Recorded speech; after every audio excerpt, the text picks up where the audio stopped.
नमस्कार, जनता टीवी देख रहे हैं आप और मैं हूं आपके साथ रितेश कुमार गौतम। और बुलेटिन का आगाज करेंगे इस वक्त की बड़ी खबर के साथ। भारतीय जनता पार्टी केंद्रीय चुनाव समिति की कल महत्वपूर्ण बैठक होगी, जिसमें यूपी की बाकी बची हुई सीटों को लेकर मंथन किया जाएगा। प्रत्याशियों के नामों पर अंतिम मोहर कर लगती नजर आएगी। जेपी नड्डा की अध्यक्षता में यह बैठक होगी चुनाव समिति की।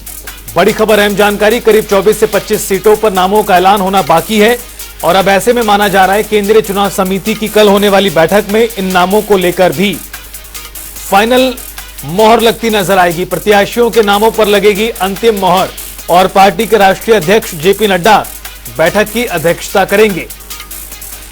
गौरतलब है कि उत्तर प्रदेश के लिहाज से देखा जाए तो पहली सूची में ही बीजेपी द्वारा करीब 50 से ज्यादा नामों का ऐलान कर दिया गया था और उसके अलावा गठबंधन सहयोगियों को सीटें देने के बाद बीजेपी के पास करीब 24 से 25 सीटें अभी भी ऐसी बची हैं जहां पर नामों का ऐलान होना बाकी है। और नामों को लेकर कई तरह के कयास बीते दिनों भी देखने के लिए मिले हैं। देखना ही होगा कि इन सीटों को लेकर किस तरह से नाम सामने आते हैं।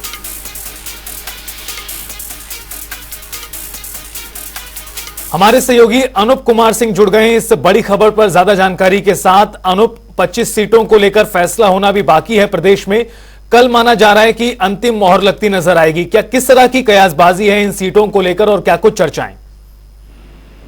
देखिए रितेश, उत्तर प्रदेश में जो 25 सीटों पर भारतीय जनता पार्टी अभी पूरा मंथन करने के बाद उस मुकाम पर नहीं पहुंची है कि टिकट फाइनल किए जाए। दरअसल जो पिछली बैठक में हुई थी उसमें जो चर्चाएं हुई थी कि जो टिकट है, चाहे वो रीता बहुआ जोशी की बात करें या वरुण गांधी की बात करें या मेनका गांधी की बात करें या फिर जो यहाँ गोला के सांसद हैं उनकी बात करें, तो ऐसे टिकटों को लेकर के संसद ये बना था कि जो कुछ जो करावट जो प्रत्याशी है वर्तमान में सांसद है उनके टिकट कटना लमसम तय था, लेकिन उसमें कोई संशोधन किया गया। जैसे वरुण गांधी को कोई सीट दूसरी दे दी जाए, लेकिन वरुण गांधी इस पर मानने के लिए तैयार नहीं थे। वरुण गांधी ने पीलीभीत से अपना पर्चा भी खरीद लिया है। यानी ऐसी सीटों पर वहां पर भारतीय जनता पार्टी अभी असमंजस में है और कल जो बैठक होने वाली है वो फाइनल बैठक होगी। इसमें मुख्यमंत्री योगी आदित्यनाथ के साथ साथ दोनों डिप्टी सीएम और जेपी नड्डा राष्ट्रीय अध्यक्ष भारतीय जनता पार्टी के वो भी मौजूद रहेंगे। जो राजनीति के चाणक्य कहे जाते हैं अमित शाह, गृह मंत्री, वो भी मौजूद रहेंगे। इस बैठक में उम्मीद जताई जा रही है कि बैठक के बाद फाइनल हो जाएगा कि उत्तर प्रदेश में 25 सीटों पर भारतीय जनता पार्टी के समीकरण क्या है। बिल्कुल, वर्तमान में दिलचस्प होगा कि इन 25 सीटों को लेकर किन नामों को लेकर मंथन किया जाता है और कौन से नाम सामने आते हैं। आपका बहुत शुक्रिया इस पूरी जानकारी और बातचीत के लिए। 25 सीटों को लेकर अभी फैसला होना बाकी है और कल माना जा रहा है कि अंतिम मोहर लगती नजर आएगी केंद्रीय चुनाव समिति की बैठक में। और रुकेंगे यहां पर एक छोटे से ब्रेक के लिए, फौरन हाजिर होंगे। आप देखते रहिए जनता टीवी।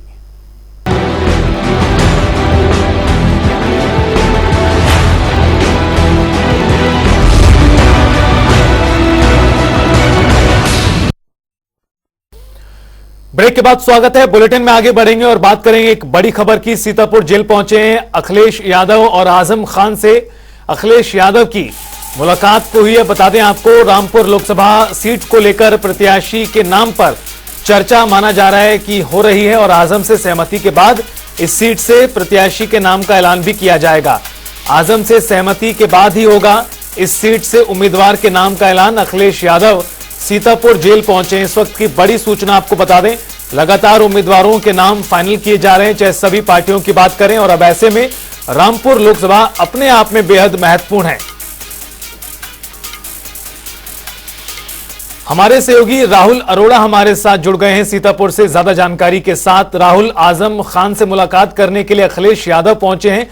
इस बड़ी खबर पर क्या कुछ ताजा जानकारी?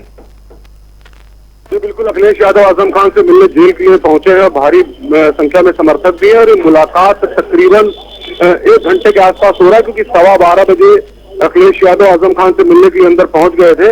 अभी उनकी बातचीत चल रही है। तमाम सीटों पर भी अभी डिस्कस होना है कि रामपुर से कैसे क्या करना है, क्या नहीं करना है, क्योंकि आजम खान जो है वो अखिलेश उसके मुलायम सिंह यादव के बेहद करीब रहे हैं और अखिलेश यादव उनको बहुत मानते भी है, इसीलिए उनसे डिस्कस करने पहुंचे कि सीटों पर कैसे क्या करना है, क्या नहीं करना है। क्योंकि आजम खान एक मंजे में खिलाड़ी, भले वो काफी दिन से जेल के अंदर हो, लेकिन राजनीतिक चर्चा काफी बड़ी मजबूती से चल रही, क्योंकि लगभग 1 घंटा हो रहा है और 1 घंटे से बराबर उनकी बातचीत चल रही है। जी बिल्कुल राहुल, और देखना होगा कि आखिरकार इस सीट से कौन सा नाम सामने आता है। आपका बहुत शुक्रिया पूरी जानकारी देने के लिए।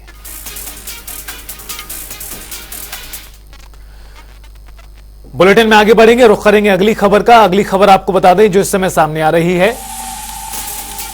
उत्तर प्रदेश मदरसा बोर्ड कानून पर बड़ा फैसला सामने आया है इलाहाबाद हाईकोर्ट का। इलाहाबाद हाईकोर्ट ने बड़ा फैसला सुनाते हुए यूपी मदरसा बोर्ड कानून को असंवैधानिक करार दिया है। यूपी मदरसा बोर्ड एक्ट 2004 का यह पूरा मामला है जिस पर फैसला आया। मदरसे में बच्चों को दे बुनियादी शिक्षा, हाईकोर्ट ने यह भी आदेश दिया है। बड़ी खबर आपको बता दें उत्तर प्रदेश की, इलाहाबाद हाईकोर्ट द्वारा यह बड़ा फैसला सुनाते हुए यूपी मदरसा बोर्ड कानून असंवैधानिक करार दिया गया हाईकोर्ट की ओर से।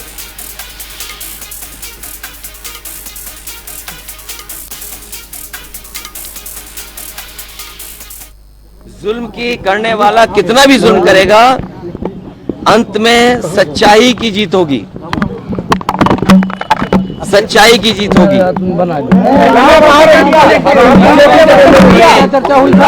रामपुर की टिकट को लेकर के और टिकट लेकर के भी चर्चा हुई है। देखिए, ये पीडीए ही जीतेगा, पीडीए ही जीतेगा, पीडीए ही एनडीए को हराएगा। और पीडीए से घबराई हुई है सरकार, लगातार मुख्यमंत्री सरकार हो रही है। ये कोई नया तरीका नहीं है, ये समय बहुत बलवान है। हमने आपने तमाम किस्से सुने होंगे, समय से ज्यादा बलवान नहीं है। और समय आएगा जब बीजेपी को भी जनता सबक सिखाएगी। केवल जनता इंतजार कर रही है कब उसे वोट डालने का मौका मिल जाए। और केवल मुख्यमंत्रियों को जेल भेजने से, मुख्यमंत्रियों को जेल भेजने से, कुछ न्यूज को कंट्रोल करने से लोकतंत्र में इनकी जीत नहीं होने वाली है। ये लोकतंत्र को कमजोर कर रहे हैं। लोकतंत्र में जो आवाज उठाना चाहते हैं उनकी आवाज दबाना चाहती है सरकार। और सच्चाई तो ये है कि इनके पास जवाब नहीं है। मान लीजिए उत्तर प्रदेश में सबसे ज्यादा पेपर लीक हुए हैं, कोई एक पेपर लीक नहीं हुआ है। जितनी भी परीक्षाएं हुई हैं सबके पेपर लीक हुए हैं। और पेपर लीक होने से जिन बच्चे नौजवानों का भविष्य अंधकार में गया है, मैंने कई बार बोला हूं, मैं फिर बोलता हूं, 60 लाख बच्चे जिनका भविष्य इस भारतीय जनता पार्टी ने उत्तर प्रदेश में छीना है। 60 लाख और उनके माँ बाप को मिला लें तो 60 लाख गुणा 3 कितना हुआ? 1 करोड़ 80 लाख। 1 करोड़ 80 लाख का अगर हम भाग दे दें, 1 करोड़ 80 लाख को हम भाग दे दें 80 से लोकसभाओं से, तो हर लोकसभा में 2,25,000 वोट कम हुआ है। और जिस दल का 2,25,000 वोट कम हो जाए एक लोकसभा में, तो सोचो कितनी घबराई हुई होगी। क्या इलेक्ट्रॉन बॉन्ड ने भारतीय जनता पार्टी का बैंड नहीं बजा दिया? इलेक्ट्रॉन बॉन्ड जो मिले हैं भारतीय जनता पार्टी का, क्या उसका जवाब है उनके पास?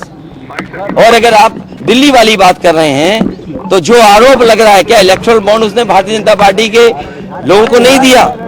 तो ये घबराहट में अपना जो मुद्दा बदलने की जो तरीका है, इसमें भारतीय जनता पार्टी कामयाब नहीं होगी। ये कितने भी नेताओं को जेल भेज देंगे, लेकिन जनता को जेल नहीं भेज सकते। जनता इनको सबक सिखाएगी। पल्लवी पटेल का एक बयान आया हुआ है, उनका कहना, उन्होंने आपके निशान साधा कह रहे हैं कि अखिलेश यादव जो है भ्रांति में जी रहे हैं और वो गठबंधन से हमें बात हुई है, उनको किसी का साथ नहीं चाहिए। मेरा वाले ने छोड़ दिया साथ छोड़ने वालों की कहानी बहुत लंबी है और आपसे बेहतर कोई नहीं जानता हुए कौन क्यों साथ छोड़ रहा है। सर, आप इलेक्ट्रल बॉन्ड की बात कर रहे हैं।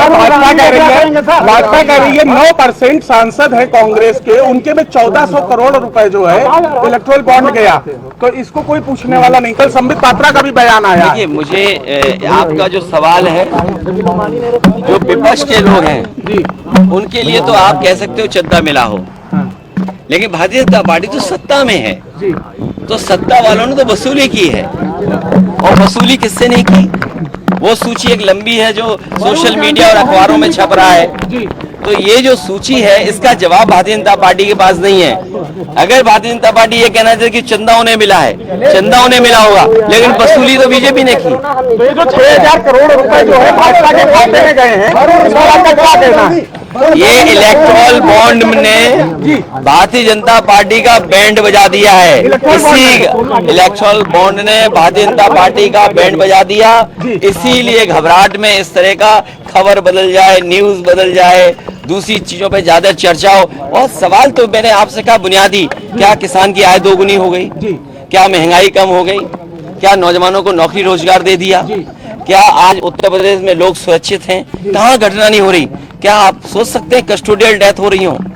जो लोग विश्व गुरु बनाने का संकल्प लेते हो, विकसित भारत को बनाने का संकल्प लेते हो, वहाँ कस्टोडियल डेथ में वो प्रदेश नंबर 1 हो। बदायूं कांड पे क्या कह रहे हैं? ये जितने भी कांड हो रहे हैं, लॉ एंड ऑर्डर, आप खुद सोचिए, 3 घंटे में एनकाउंटर कर दिए। आप खुद सोचिए कि जो सरकार ये कहती है कि 0 टॉलरेंस है लॉ एंड ऑर्डर के मामले में, इसका मतलब ये सरकार इंतजार करती है घटना होने का, जो रिस्पांस सिस्टम बना था, या जो लॉ एंड ऑर्डर का 0 टॉलरेंस की बात थी, वो 0 टॉलरेंस 0 हो गई कि नहीं हो गई? बड़ाई की घटना ने साबित कर दिया है कि 0 टॉलरेंस का नारा देने वालों का लॉ एंड ऑर्डर 0 टॉलरेंस 0 है।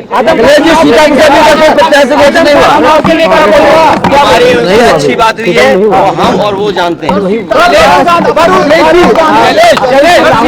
समाजवादी पार्टी का घर है, आपने कांग्रेस को। तो अखिलेश यादव को आप सुन रहे थे। सीतापुर जेल में आजम खान से मुलाकात के बाद अपनी बात रखते हुए तमाम मुद्दों को लेकर सरकार पर भी निशाना साधा और साथ ही साथ ये भी कहते नजर आए कि बातचीत हुई है और सीटों का ऐलान जो बाकी है उन पर जल्द होगा। खबरों में आगे बढ़ते हैं, जहां समाजवादी पार्टी से अपना दल कमेरावादी का गठबंधन टूटने के बाद पल्लवी पटेल ने आज बड़ा बयान दिया। उन्होंने कहा कि अगर एनडीए से ऑफर मिला तो हम विचार करेंगे। साथ ही पल्लवी पटेल ने कहा कि इंडिया गठबंधन हमारे साथ वही रवैया अपना रहा है जो नीतीश कुमार के साथ किया गया।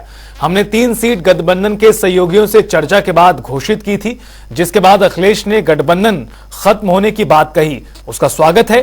पल्लवी ने कहा कि कांग्रेस तय करे कि अपना दल कमेरावादी इंडिया गठबंधन में है या नहीं।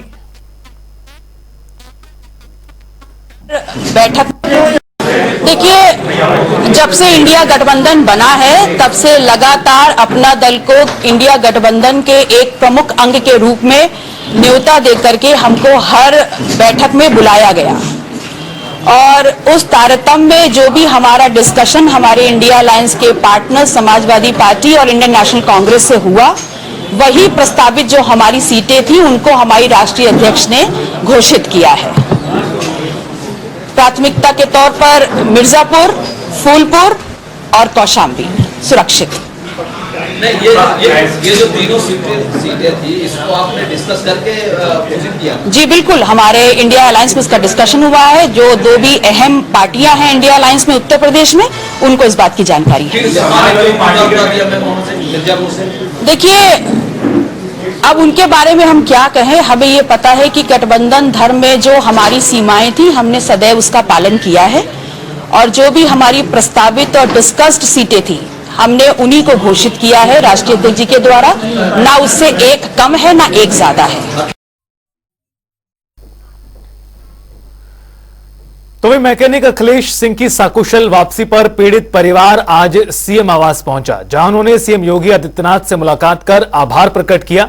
आपको बता दें कि मेघालय में मैकेनिक अखिलेश के अपहरण के मामले में पीड़ित परिवार ने सीएम और मेघालय सरकार से सकुशल वापसी की गुहार लगाई थी, जिसके बाद मुख्यमंत्री योगी ने मेघालय के सीएम से फोन पर बातचीत कर अखिलेश सिंह की वापसी के लिए आग्रह किया। तो वहीं सीएम योगी के इस प्रयास के बाद अखिलेश सिंह सही सलामत वापस अपने घर लौट आए।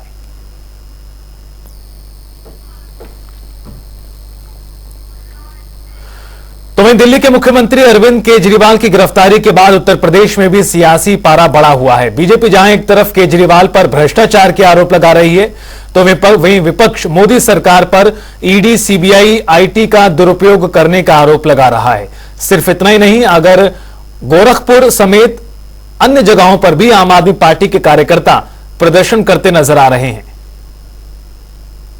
गुंडागर्दी नहीं चलेगी, नहीं चलेगी। लोकतंत्र में गुंडागर्दी नहीं चलेगी, नहीं चलेगी। लोकतंत्र में गुंडा। हम तो देश के लिए काम कर रहे हैं, हम तो आपके लिए काम कर रहे हैं। ओल्ड पेंशन स्कीम के लिए, पुलिस के लिए सिर्फ संघर्ष करो, हम तुम्हारे साथ हैं।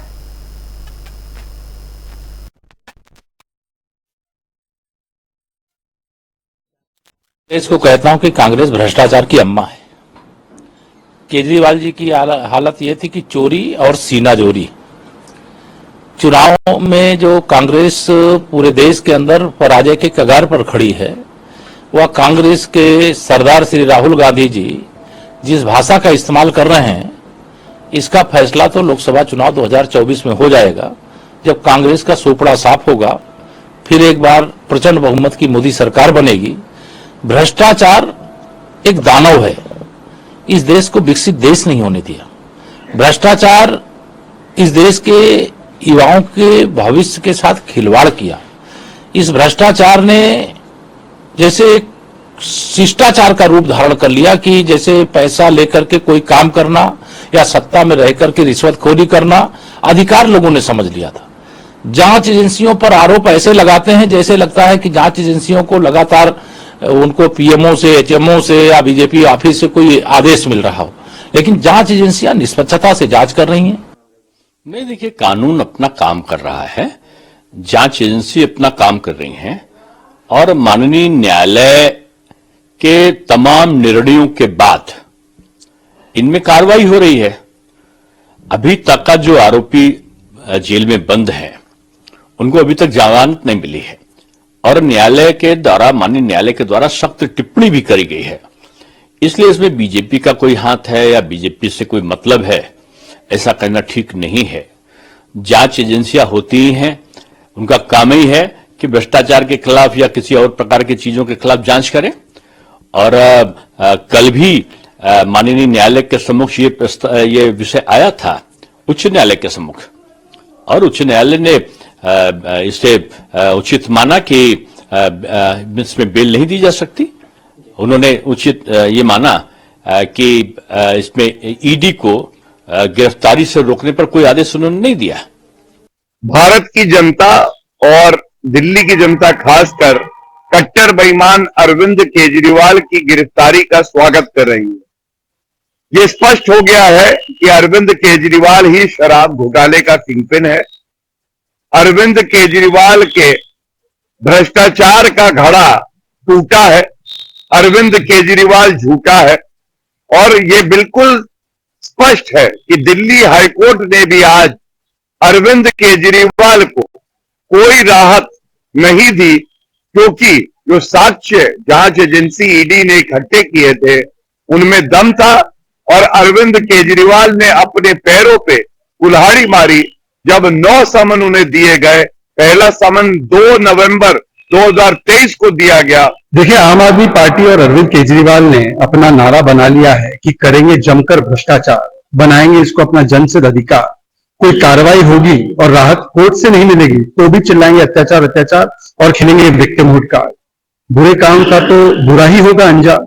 आपको तो दिल्ली की जनता ने पाठशाला खोलने के लिए जिम्मेदारी दी थी, आपने मधुशाला खोल दी और मधुशाला खोलते खोलते जिस प्रकार से भ्रष्टाचार किया, और जब उस पर कार्रवाई हो रही है और कार्रवाई भी ऐसी जिस पर कोर्ट की मुहर लग रही है। आज कोर्ट ने कहा ना कि कोई राहत आपको नहीं दी जा सकती, कल कोर्ट ने कहा ना 9 समन क्यों आप स्किप कर रहे हैं, आपको एजेंसी के सामने पेश होना पड़ेगा, फिर भी आप कहते हैं कि विद्वेषपूर्ण कार्रवाई, विक्टिमहुड कार्ड खेलते हैं। बताइए, सुप्रीम कोर्ट ने 338 करोड़ का मनी ट्रेल बताया, परंतु आम आदमी पार्टी कहती है हम कट्टर ईमानदार है, कुछ नहीं मिला। दिल्ली के मुख्यमंत्री अरविंद केजरीवाल की गिरफ्तारी हुई है और वो गिरफ्तारी शराब के घोटाले को लेकर के हुई है। तो मैं खास तौर पर मुसलमानों से ये अपील करना चाहूंगा कि जो शराब को इस्लाम मजहब ने हराम और नाजायज करार दिया है, इसका लेन देन, इसका इस्तेमाल करना, खरीदो फरोख्त करना, हर चीज किसी भी तरीके से इसमें शिरकत करना नाजायज और हराम है। मगर केजरीवाल के समर्थन में दिल्ली और उसके अलावा मुख्तलिफ जगहों पर जो धरने प्रदर्शन हुए या हो रहे हैं, उसमें मुसलमान टोपी लगा के शिरकत कर रहे हैं। देखिए, भाजपा का आपातकाल है जिसमें विपक्ष के नेता को जन विरोधी सरकार के खिलाफ आवाज उठाएंगे तो उनको मुकदमों का सामना करना पड़ेगा, एजेंसियों का सामना करना पड़ेगा, उनको जेल जाना पड़ेगा। लेकिन विपक्ष वो भाजपा से पूछता रहेगा कि क्या हुआ उस वादे का, 2 करोड़ रोजगार का वादा, किसानों की आय दुगनी करने का वादा। आज जब चुनाव नजदीक है तो भारतीय जनता पार्टी साम दाम दंड भेद से किसी भी हाल में सत्ता हासिल करना चाहती है। इसलिए माननीय अरविंद केजरीवाल जी की गिरफ्तारी की गई है, जिससे वो फिर चुनाव प्रचार न कर सके, भाजपा के खिलाफ मैदान में कोई ना हो। भाजपा विपक्ष विहीन लोकतंत्र चाहता है, जो इस देश के संविधान और लोकतंत्र के लिए अच्छे संकेत नहीं है। भारतीय जनता पार्टी आने वाला चुनाव बगैर विपक्ष के लड़ना चाहती। कांग्रेस के खाते सीज कर दिए जा रहे हैं। केजरीवाल को गिरफ्तार करने के लिए ईडी उनके घर पहुंच जा रही है। हेमंत सोरेन जी को गिरफ्तार कर लिया जाता है। शरद पवार साहब को और उद्धव ठाकरे जी को उनकी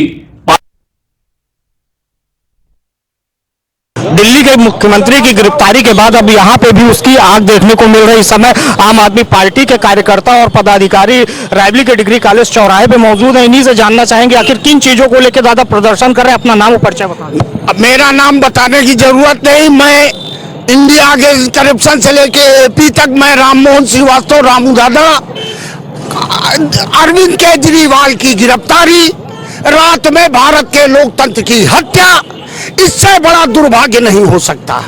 इससे लगता है देश तानाशाही की ओर बढ़ गया है। अगर अच्छी शिक्षा, अच्छा स्वास्थ्य देना अपराध है तो केजरीवाल अपराधी है। क्या कारण है? मनीष सिसोदिया, संजय सिंह, सौजभ बरादर, उसके बाद केजरीवाल जेलों में। ये सरकार तानाशाही की ओर है, विपक्ष को खत्म करना चाहती है। क्या लग रहा है, क्या मांगे हैं आप लोगों की? अरविंद केजरीवाल की जो गिरफ्तारी हुई ये गलत है। हमारी मांग यही कि उनको तत्काल रिहा किया जाए। अगर मांगे नहीं पूरी हुई तो आगे क्या? तो हम लोग आंदोलन करेंगे, रोडों पे आएंगे, गांव-गांव जाके, घर घर जाकर के लोगों को इनके अनीतियों के बारे में बताएंगे कि ये तानाशाह अपने गलत नीतियों के कारण अपना वर्चस्व चलाने के लिए अरविंद केजरीवाल जी को गिरफ्तार करके जेल भेजा जा रहा, क्योंकि अरविंद केजरीवाल से इस पार्टी को नुकसान है, भाजपा पार्टी को नुकसान अरविंद केजरीवाल से। क्या लग रहा है, चुनावी समीकरण तो नहीं है? ये चुनावी समीकरण बीजेपी का, केजरीवाल जी को अंदर किया जाए तब हम लोग मनमाना तरीके से चुनाव जीत सके। लेकिन जनता सब जान रही है, इसका 2024 में हर एक युवा अभी भी अगर समझदार नहीं हुआ तो उसको भुगतना पड़ेगा। युवा को अब बीजेपी को उखाड़ कर फेंकना पड़ेगा, हर एक युवा को, हर एक गरीब परिवार को। क्या मांग रहे हैं? मांग यही हम लोग मांग रहे हैं कि केजरीवाल को तुरंत रिहा किया जाए। जैसे कि यहाँ पे आम आदमी पार्टी के कार्यकर्ता मौजूद हैं, इनकी मांग है कि इनके नेता को जल्द से जल्द छोड़ा जाए, नहीं तो ये प्रदर्शन आगे भी उग्र होता रहेगा। राहुल मिश्रा, जनता टीवी, रायबरेली। और फिलहाल इस बुलेटिन में इतना ही। आप देखते रहिए जनता टीवी।